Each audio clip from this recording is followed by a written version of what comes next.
Just sweets కొనుక్కొద్దామని చెప్పేసి మా డాడీతో బయటకెళ్ళి ఇంటికి వచ్చేసరికి మంచి మసాలా స్మెల్ వస్తూ ఉంది, గుమాయించేస్తుంది. ఇదేంటి సాటర్డే కదా, అందుకే కదా మనం స్వీట్స్కి వెళ్ళాము అన్నట్టు. మాసం కూరలు ఏమి వండాం కదా మన ఇంట్లో, ఇంత మసాలా స్మెల్ ఏంటా అనుకుని లోపలికి వెళ్ళి దొంగచాటుగా వెళ్ళి చూస్తే కిచెన్లో నుంచి వస్తూ ఉంది.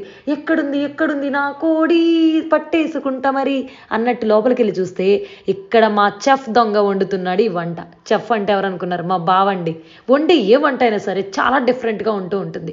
ఆ మిక్స్ చేసే ఇంగ్రీడియంట్స్ కూడా, ఇదేంటి పెరుగు యాడ్ చేసావు, ఇదేంటి వెరైటీగా ఉంది అని అనేలోపు చుప్ మారం చేయకు, ఈ ఒకసారి నువ్వు పన్నీర్ కర్రీ కనుక చూసావు అంటే, తిని చూసావు అంటే ఇంకొకసారి చికెను మటను అని ఏడిపించకుండా ఉంటావు మమ్మల్ని అన్నాడు. అదేంటి అంత మాట, నిజంగా పన్నీర్ కర్రీలో అంతుందా అని అనుకున్నానండి.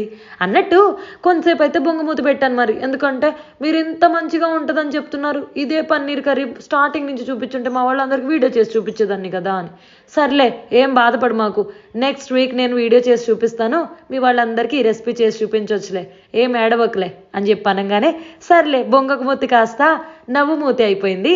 వెంటనే 2 రోటీలు తినాల్సిన దాన్ని 4-5 రోటీలు తినేసిన. అంటే టేస్ట్ ఎట్లుందో మీరు ఆలోచించండి. కప్పు రైస్ తినాల్సిన మా అమ్మ నాన్న ఇంకొక 2-3 కప్పులు అన్నం ఎక్కువే తినేసిండ్రు. అట్లుందండి కర్రీ. మరి ఇట్లున్నదంటే కర్రీ మరి మీ వరకు వస్తే ఇంకెట్లుంటుంది మరి, మస్తు మస్తులే. మరి ఈ రెసిపీ కావాలనుకుంటున్నారా? కొత్తగా ఛానల్ చూసేవాళ్ళు సబ్స్క్రైబ్ అవ్వండి, చెప్తా. ఈ చెఫ్ చేసి చూపిస్తాడు మనకి, మామూలుగా ఉండదు. చుట్టాలు ఇంటికి వచ్చినప్పుడు ఇంకొకసారి చికెన్ కావాలి, మటన్ కావాలి, వీళ్ళేంటమ్మా మాసం ముక్కేసి పెట్టలేదు, ఇటువంటి విడ్డూరం మాటలు ఏం వినిపించవు. ఇంకా ఎవరికైనా పన్నీర్ కూర కావాలని అంటారు. అన్నట్టు నిమ్మరసం కూడా వేశారు చూసారా, అదొక డిఫరెంట్ టేస్ట్. మీరు తిన్న తర్వాత మీరే నాకు బోల్డ్ కాంప్లిమెంట్స్ ఇస్తారండి.